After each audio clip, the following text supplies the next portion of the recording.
I do want to touch upon the governance vision for Sora, and it is creating, down the road, creating a parliament for Sora, and I think there's some very interesting things in there. We don't really have a lot of time to go into the explanation of that, but I think we'll link to your talk from your economic forum. You describe it very well. But I was curious, so the idea is that there would be kind of a group of Sora citizens, what you are calling Sora citizens. To become a Sora citizen, you would have to bond 150 XOR tokens. In that vision, I'm curious, how many citizens do you think Sora would need for it to function in the way that you're hoping for it to? How big do you see? I guess what would be the minimum number for it to be viable, and then kind of an ideal number? Well, the ideal number is 7 billion, but so basically everyone on Earth should become a citizen. I would say minimum number, it's a multi-stage process, and so you need, probably need maybe around 300, I would say, would be a good starting point.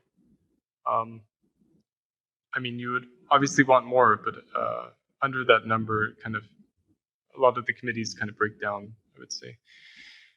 Because so the governance, the way it works is it's not just like token voting or anything like that.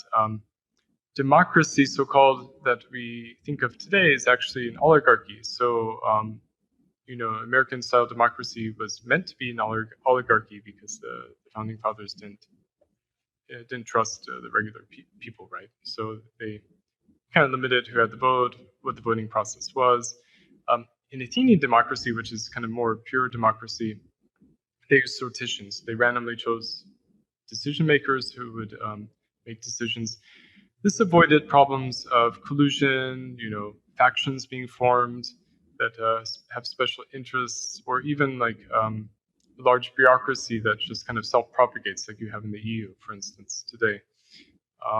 So really, because you're randomly choosing people to make decisions, and you're splitting it up into multiple bodies, so there's like a decision pipeline, and different people are doing each of the different steps. It kind of makes it so it's really hard to collude. It's really hard the people proposing something are not the same people making the decision. So it's not an oligarchic system like you would have in American democracy, so-called democracy.